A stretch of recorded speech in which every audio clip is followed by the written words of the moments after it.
This is Comic Picks by the Glick. I'm your host, Jason Glick. Hey, Jason, what do you got on tap for us today? Well, tonight is not just a return to that regularly scheduled well of content that is Batman, but a specific brand of Batman that we've been talking about on this podcast for several years now. I'm talking about Batman White Knight. It's like this is a series by creator Sean Murphy, like one of the best artists in the business. It's like that basically started off by asking, what would happen if like the Joker actually got the medical treatment he needed in order to not be crazy anymore. That's how the original series Batman White Knight started, and basically it had Joker like slowly regaining his mental acumen, become like a regular person, not just any regular person. Jack Napier.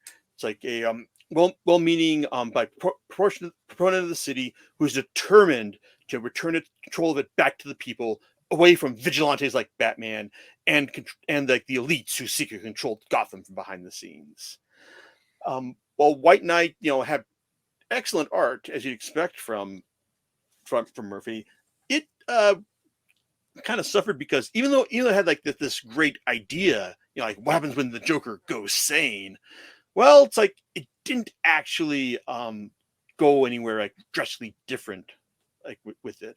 It's like just kind of like it basically kind of evolved into like a it's like there's a threat that needs to be solved, and then Batman's got to like that's got to team with the Joker in order to do it, and it kind of like all by the end of the volume, it kind of like wound up in a very very familiar place, the status quo mostly being restored.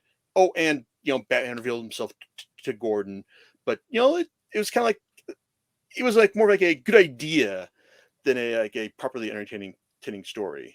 At least as far as I was concerned, things did get a lot better with its follow up, Curse of the White Knight, which, for all intents and purposes, is a story all about breaking Batman down, like to all like to his core. It's like it's it takes place again. Napier is gone. The Joker is back in control, and he's also aware of the one secret that can destroy Batman's life. And Batman is still trying to put everything back together after the events of White Knight. And now he's got to deal with this crazy guy named by the name of John Paul Valley, who is a former special ops character who who's like dying of cancer, but then is informed by Joker that he's got a special destiny. He's been chosen by God. It's like in order to like cleanse. It's like cleanse Gotham of its sinners and take his rightful place as its heir, like as Azrael, it's like the demon of vengeance. It's like this and Curse of the White Knight, took the series in a lot of like unexpected like directions. Basically, depriving Batman of a lot of key support, and just breaking him down like in ways that I was not expecting the series to go. Because while White Knight kind of like ended with like the status quo being restored, Curse of the White Knight ends with the status quo being utterly demolished, and in a way that just had me going, "Wow, where are we going next with this?" I mean, that's how I felt. John, I mean, your thoughts on this? Because I know you read this and enjoyed it too. Yeah, I agree. I do. I think it just kind of upended everything. So, yeah, you didn't expect that, not at all. But yeah, that's I have to agree with that. Yeah. Okay. And from there though, it's like that DC started like realizing, hey, this is a series that we can like further expand on. Like we don't have to like maybe it's like the White Knight brand is strong enough to support like other miniseries in its vein as well. And that's how we get um White Knight presents Harley Quinn, which is basically which is the first series that is not written and illustrated solely by Murphy. This was he provided the story for this, and his wife Katana Collins wrote it, and artist Matteo Scalera illustrated it. It's not quite the next step in the White Knight saga, but it does provide a lot of like good detail and backstory into this incarnation of Harley Quinn and It's like and Joker slash Jack Napier. Best part about it was how it fleshes out their history together. It's like as you get to see them actually be a couple and actually like work together and just like realize like and be in love, and then also see like Jack slowly succumb to like to mental illness and become the the Joker that we all like like love and hate and all. It's like that's well, there's a present day story that involves like that picks up after the events of Curse of the White Knight that has Harley investigating a like a new supervillain guy. It's like a guy who's like making like I can't remember his name. It's the producer. It's like he's going and he's making like new supervillains. Like the first one being the Starlet, a it's like it's like like an it's like an old school film type villainess. It's like who's dedicated to bumping off other characters of her ilk, and including Simon Trent, who, if some of you recall, hey, wasn't he the Gray Ghost in Batman the Animated Series? Yes, he was, because Murphy loves like approximations of Batman and other media, specifically the animated series and Batman '89, which it's like that's not necessarily a bad thing because it's like these are like other media interpretations of Batman that have had an outside effect on the mythos at large. And if he wants to try and synthesize these into like one cohesive continuity, then he's more than welcome to. And and I personally welcome like all like the callbacks in the series, in both series so far. So Harley Quinn. It's like I said, it's not quite like the next step in the White Knight saga, but it was a good side story. It's like and it was enough to keep me on board right up until we got like the latest incarnation of the series proper, which is Beyond the White Knight, and its full title being Batman Beyond the White Knight. And if you hear that and think, hey, wait a second, does this have something to do with Batman Beyond? Yes, it does, because it is 12 years after the events of Curse of the White Knight.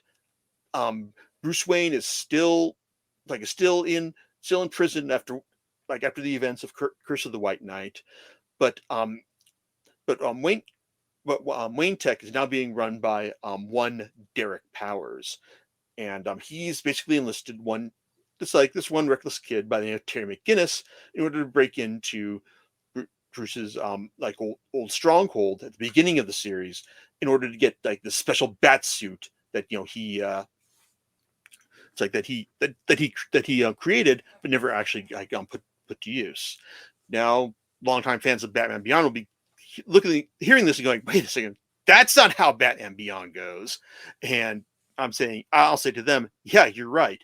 But I appreciated it's like the digression from how things go right there, because when it shows, when the series starts off by showing like, wait a second, Terry McGinnis is working with Derek Powers.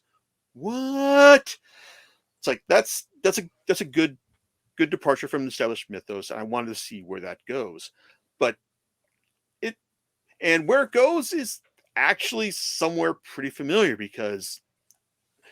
as the because as the series goes on, especially in the first issue, it's like we learn that that Gotham is now more of a it's kind of like a really tightly run like authoritarian paradise, ruled over by the GTO, the Gotham Terror Oppression or like organization. Basically, it's like this is a this is a an organization that is being funded by the Wayne fortune in order to wipe out super crime in the city.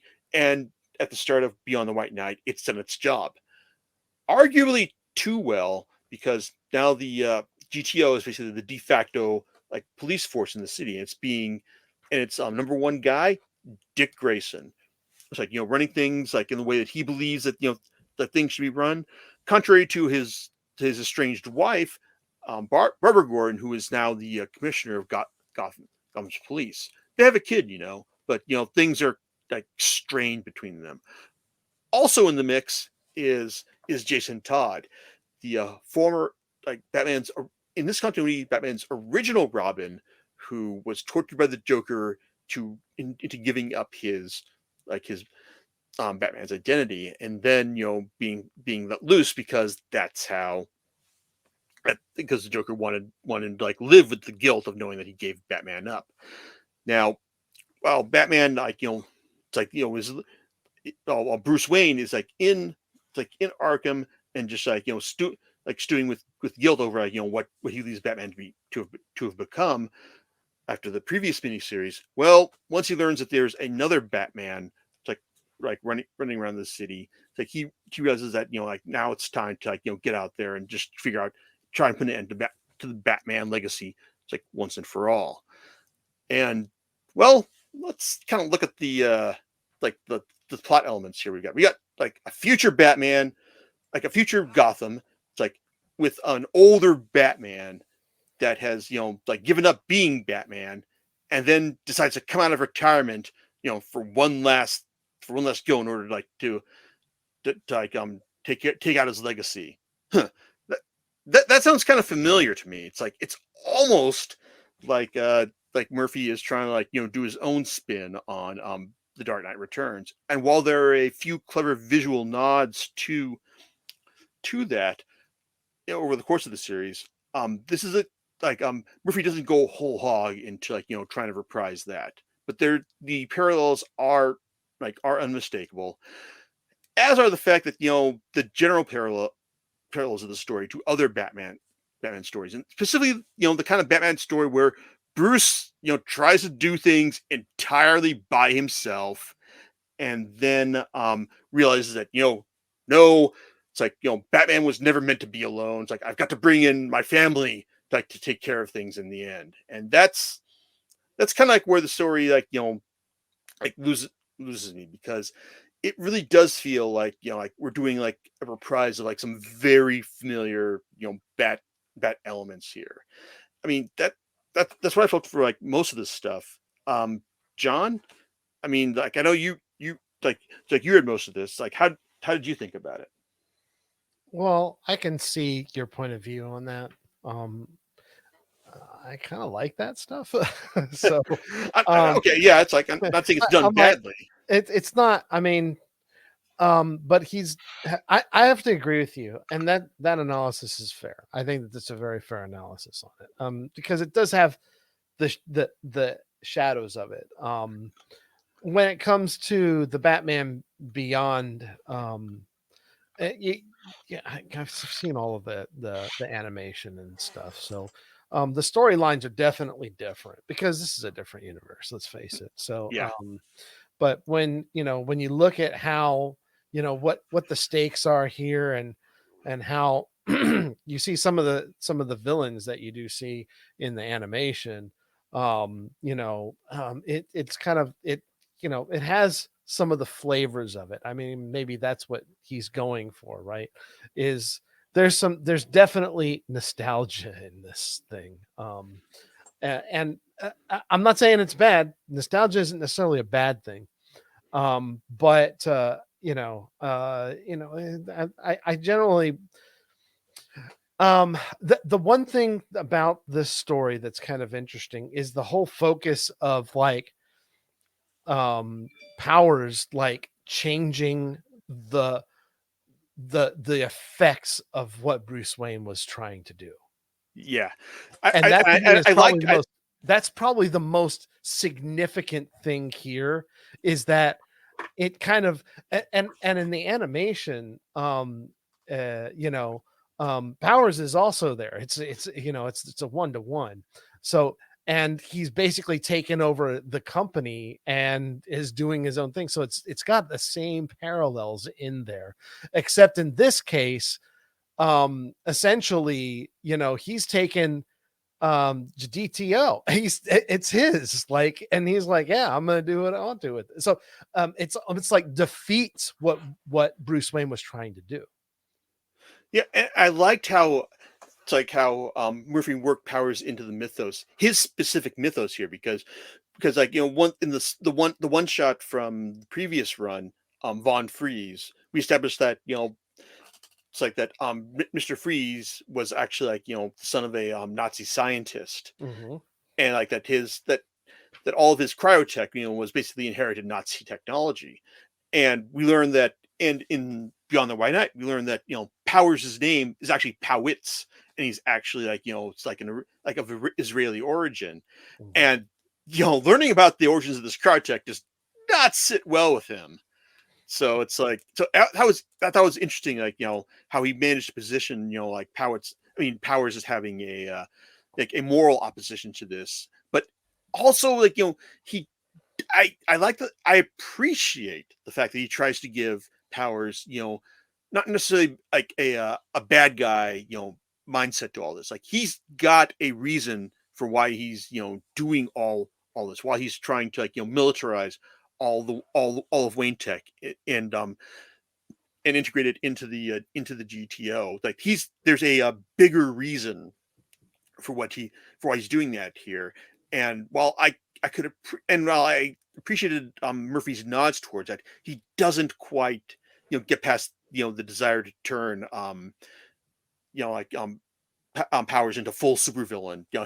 He becomes Blight. I mean Mhm. that that's not a spoiler right there. But I would have liked it more if he had managed to like work in his desire to his turn into Blight, into his like his fear, because he's seen what's out there. He knows that we're being invaded, and there's a reason I need to like create all this tech in order to fight against it.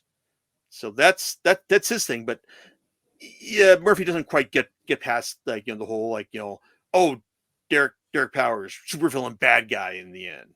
So that's how I felt. Yep. Okay. Yeah. But what did you think of Mr. Napier's return? Or well, Napier Joker, I mean, he's not back from the dead, but he's back regardless. Yeah, I'll be honest with you on that one. It was weird. um because it's like there's just something I can't put my finger on, and I don't know if it's like I'm getting like a Quantum Leap vibe out of this, like, or what. Oh. Like I don't know how to make this, like, I'm definitely getting I was like, all right, I see what you did there. Um it's interesting and maybe even slightly comical in a couple of places where it's a banter between the two.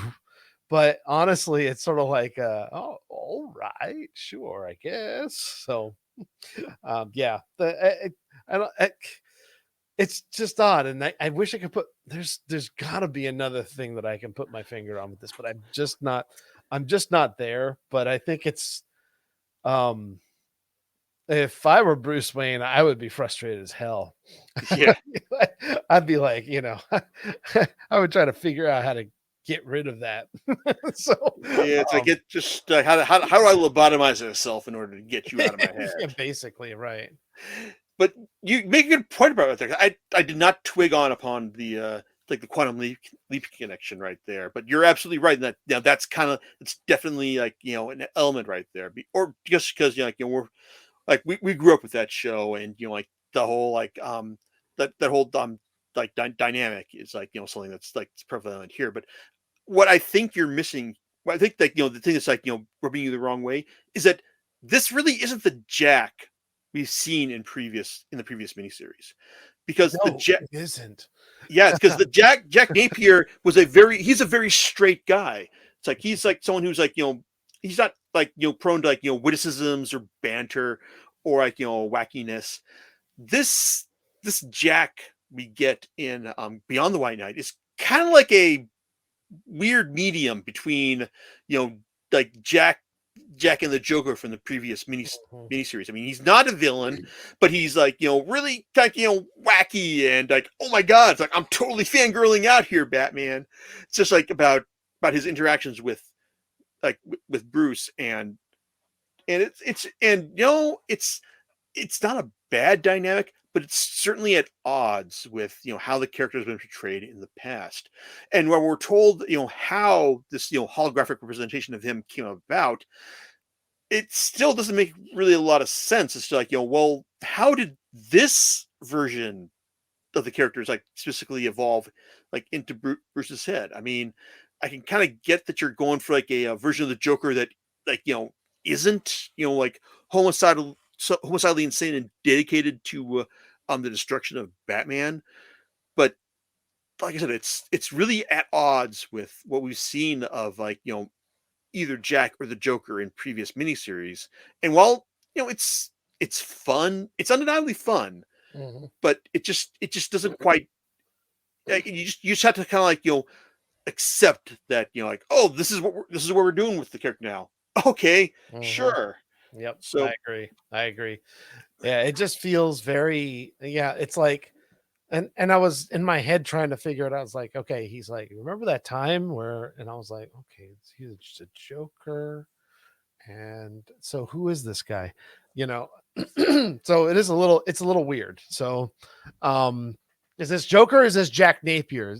Because when we saw Jack Napier after he takes the medicine, he's straight laced. He is like yeah, serious. He's just there, he's like focused. That's the other word, right? yes, This you see, and it's like,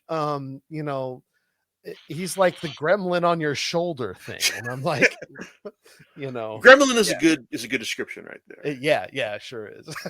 So, but that's it's like I said, it's like I'm trying to think of an appropriate analogy, but yeah, it's kind of right there. So yeah, that's I think it's different, and it's yeah, potentially out of character. Although you do see some instances there where he's like, okay, I'm like, okay, well, does this make sense? So anyway, yeah, weird is my ultimate conclusion on that. Yeah. One thing I will say though is that one thing that may have struck some people as weird, like if they read this series without reading the previous volumes, is Batman and Harley's relationship. Because like it really does feel like Murphy is trying to sell them as a proper couple. And if I hadn't reread like all the previous volumes before this, I would have thought, oh, this is kind of awkward. But then rereading White Knight, Curse of the White Knight, and Harley Quinn before this, you know, I can actually see where he's going with this. And even if it's, I kind of like think that Batman and Harley Quinn, really, but I can appreciate that that Murphy like, did put in the work to try and like try and like sell them as a proper couple. I mean, yeah, he actually tells them that hey, like they actually got married during Bruce's trial in order to like prevent her from testifying against him because of spousal privilege, which strikes me as a really shaky legal thing legal thing to do. But hey, sure, it's like I get what you're going for here, so I'm willing to like overlook the actual legality of this thing. But I did like, but like the idea of like Batman actually like finding like some consolation with Harley. It's like that was I think that was nice. And also like Jack's trying to like when Jack does wind up in Bruce's body because of shenanigans at one point. Well, his like spiel to Harley about how much he loves her, that actually hit home as well. So like it's something that it's really kind of weird, but I think that the series actually does kind of sell. And it's like if Murphy wants to keep pushing this like relationship forward in future miniseries, then sure, I like to see that. Also, so what you hey we didn't see much of them at least, but we did get to see a little bit of Joker's kids, like Jackie and Bryce in this miniseries. John, yeah, Yep. and any impressions? And not really. Not on that. Yeah, but we did see them. You're correct. Yeah, it's like Um, yeah.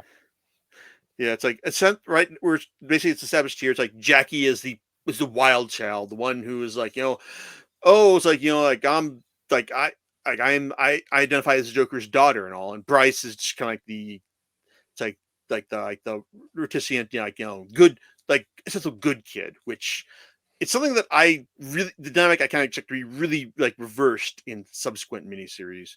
One of which is actually coming up really soon, but overall, it's like I do want to say that Beyond the White Knight, I Oh, wait a second. No, there's one other thing we need to talk about. Jason Todd.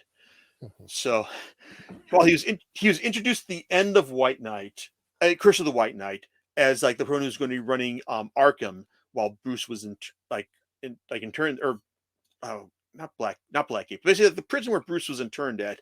We got like a brief view, a shot of their dynamic in the Harley Quinn miniseries.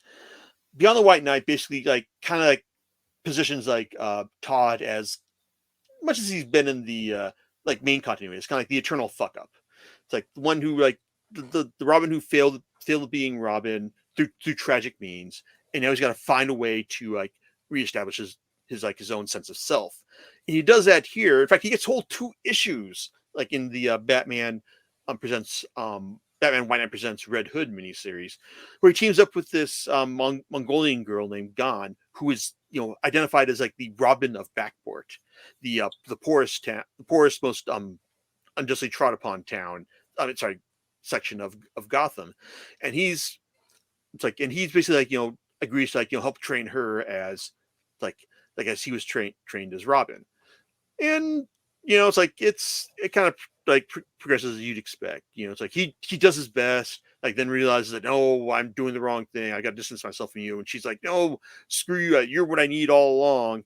It's like, and she tries to like go out and do her own thing, and then whoops, like she screws up, and then Jason has to rescue her. That kind of thing. I mean, it's not that I don't think that like Murphy's interpretation of like of Todd is bad or anything. Just kind of feels really kind of beholden to convention, like as far as I'm concerned. I mean, sure, it's fun to see him like troll Dick Grayson like as the series goes on, but it's like a modest pleasure at best. Yeah, that's kind of an interesting thing because I know that the animated series. Well, hey, wasn't it called? Ugh, it was. What was it called?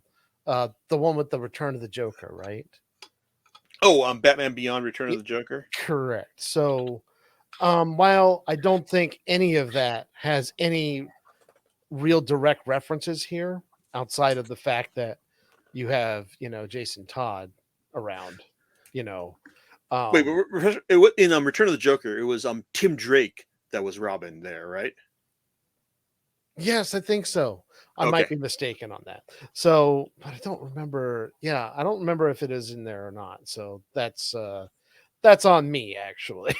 So, I'm just trying to figure out like, okay, did we have a cameo in there? And hmm, there are some just outside of that. There are some other reference points that aren't really taken to accounted for in this volume, as far as I understand it. So, but that's okay. He doesn't have to pull everything from Batman Beyond. Yeah, yeah. But I mean, it's like, and there's like he does like throw in a lot of characters here. It's like, and I think that maybe it's like like future White Knight stories could benefit from just being scaling back of the now sprawling supporting cast. It's like as it is here, and mark my words, there are going to be more volumes of White Knight, because while the story here ends on a more or less complete note, it's like I wouldn't say that that the fight against powers isn't resolved. It does end with the introduction of a character who has much larger and wider ramifications for the White Knight universe, and since that that Murphy like he's kind of get the feeling that Murphy feels he's done all that he can with Batman, and that now it's time to start bringing in other major DCU characters as well. So, but that's a story from another time, because the immediate future is the Generation Joker miniseries, which Murphy is again basically taking a story credit for this series, and I believe that I think it's like the like his co-writer on the Red Hood stories here, Clay McCormack, who is doing who's writing with these series with artists Mirka and Doflo. And Generation Joker is all about Jackie and Bryce as they get to know their dad. These the version of the dad we saw in Beyond the White Knight, the Jack Napier hologram. So I mean, that's where the series is going next. And on one hand, it's like, okay, that's interesting. I kind of want to like see where they're going with this, but my gut feeling with this is that it's been so explicitly set up that Jackie is the wild child and that Bryce is the good child that we're going to get a very like whiplash inducing role reversal of both of them. And so that like Jackie by the end of that of Generation Joker, we're gonna wind up with Jackie being like the good child and Bryce being heir to the Joker name. I mean, I could very well be wrong, but it does seem like a wouldn't be a surprise if we did this type setup to go. But I think the series is like halfway done as it's being serialized right now. So watch the space, and maybe we'll talk about it later, or maybe I'll just write about it in the podcast. It's right in the blog. But overall, it's like I Beyond the White Knight, well, definitely not bad.